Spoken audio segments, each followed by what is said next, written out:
And I mean, first of all, let's just start with absolutely not. That's where my opinion is on that. So the Dallas mayor said he wants to add another NFL franchise in the city.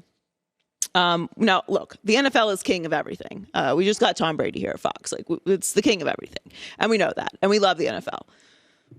But what's perfect about the NFL, especially for today's society where we are all distracted, is every single game matters at the highest level. So the idea of expanding the NFL would not be as simple as adding one more team. You'd likely have to add multiple teams, and then that changes the entire landscape of the league.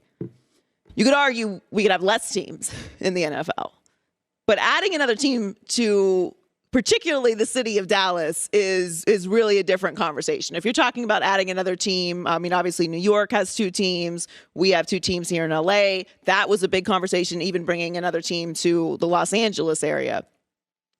But Jerry Jones, I do not believe, would be interested in this at all. Now, the pushback on that is if they did add another team to Dallas, the Dallas area, Jerry would make a lot of money because they would play it in Jerry's world. That would be a certainty. You're not going to build another stadium. So they would play it at Jerry's world, and he would make a lot of money from that. But it would also distract and take away from the Dallas Cowboys, which is obviously Jerry's heart and soul, outside of his family, of course.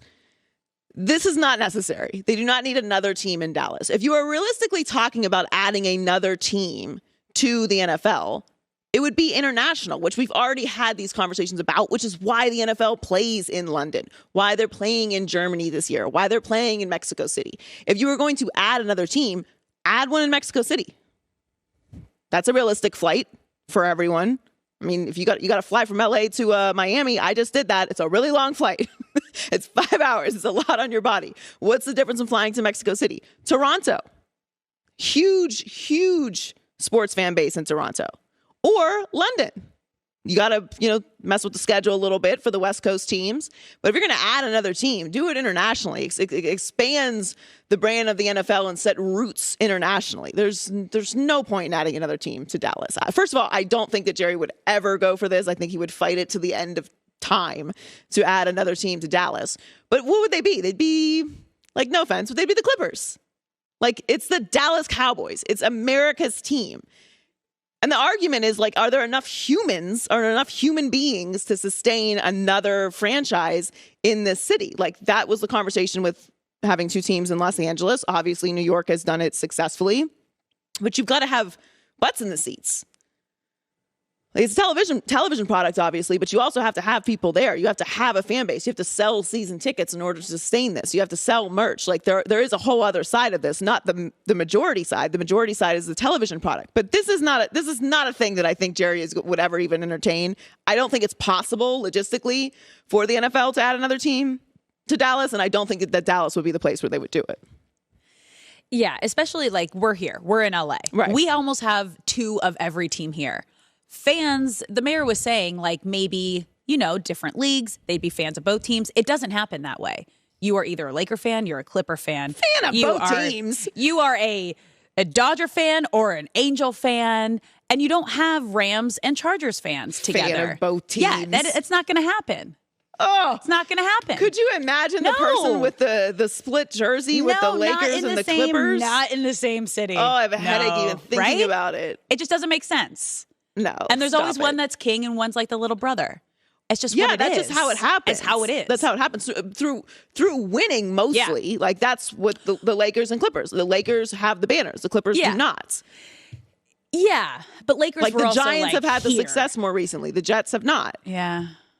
You can go down the list in these multiple team cities, but it's just that's not even a question. No. There's not going to be a split Cowboys and whatever they would name the other team in Dallas. This is not happening. This is not happening. But it's an interesting thought. But there's not going to be split fans, and I don't think that Jerry Jones would ever want any kind of competition for football in his town, which is Dallas.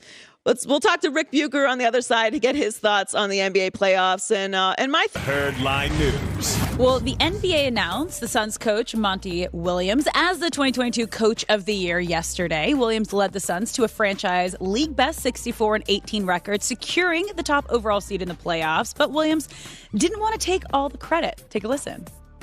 If there's one award that exemplifies team, it's the Coach of the Year award, because there's so many people that help us have a consistent day, and they create a bubble for us to have success. So my name will go on the plaque or whatever, but my name represents a lot of names.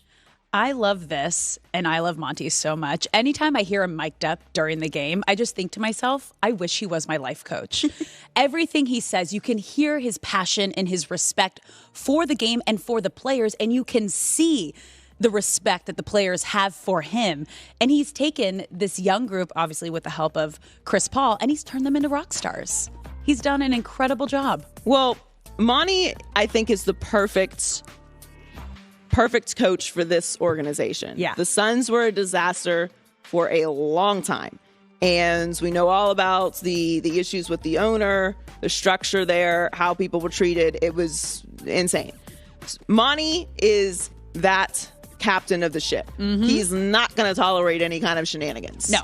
You're not getting out of line in this situation in a respectful way. Yeah. But he is somebody that speaks and you respect what he has to say, both as a person and when it comes to basketball. Yeah. And I think the Suns have really shown that if the owner has now removed his influence on the situation and allowed James Jones and Monty Williams to run the team, and they've shown, let us do this basketball thing, and we can do this properly. And with respect and treating people well. And, it sounds all, kumbaya. And like, this is what you have to do. That's what if you want to establish a culture with an organization that has been dysfunctional for a long time. It's not just getting things right on the court. You have to establish something, a standard for how things are done. And Monty has done an unbelievable job. And you need the respect. And you can see that, you can feel it, and then we are all seeing the results. Yes. This is what happens. And you have to earn respect, which Monty has. And your reputation precedes you when it comes into a place. Very well deserves. Congratulations. All right, moving on. Almost all of this year's big name quarterback dominoes have fallen except for Jimmy G. And reports indicate that the 49ers don't expect to deal the QB until just before training camp, aiming to shop Garoppolo again after he completes his rehab sometime this summer. Nick Wagner of ESPN reports after losing to the Rams in the NFC Championship, the expectation was that the first big piece of business, trading Garoppolo, would happen quickly. That was before it was known Garoppolo needed right shoulder surgery, a procedure that wiped out his trade value. Garoppolo's shoulder is slated to get the all clear in late June or early July, at which point the Niners will again seek a trade. Now, he is under contract next year. He's owed $25 million in 2022. Yes. Not that much when you consider what quarterbacks are making right now. And when you look at Jimmy's, I guess, career and what he's been able to do with the 49ers, he took him to a Super Bowl. He's done well in the playoffs. He's a good piece to pick up if you need him. But who needs him? That's the big cue. So, and I understand the surgery thing wiped out the trade value, but we know what Jimmy G is at this point. We know that he is injury prone. What are teams waiting for? To see how he is off surgery? Well, you're not going to see that on this timeline. I am just very suspicious of what's going on with the 49ers. Well, that's I don't the other trust thing, it. too. Kyle Shanahan is always playing all these little shell games with everything. I don't believe it. I don't. We're constantly hearing these little things about Trey Lance that he's not 100% there yet. But so I think they're hanging underwhelmed. on to Jimmy G because they don't know if Trey Lance can play yet. Yeah. On top of the fact that there is not a big market for Jimmy G or Baker Mayfield because, as you said, the dominoes have fallen. The draft is over. People have made their trades and made their moves. Now, if I'm in desperate need of a quarterback, I'm going with Jimmy over Baker for multiple reasons. But they got him for a second-round pick. Now, he's way exceeded what they got for him. And I don't doubt, when I think people are untradeable, these moves get made all the time. And I'm like, okay, these GMs know what they're doing, some of them. So I'm not going to say that they're not going to get more for him, especially in a quarterback market where everyone can become desperate very quickly if there are multiple injuries and, things fall apart.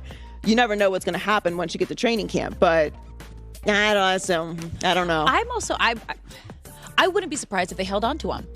Just because of all the stuff we've been hearing about Trey Lance. Yes, they need to give him the shot. Yes, they need to just push him out there and see what they have and what he can do. But we've also heard rumors that the coaching staff is underwhelmed with this throwing. And there are things that are leaking that are kind of a big deal and a big look into why they kept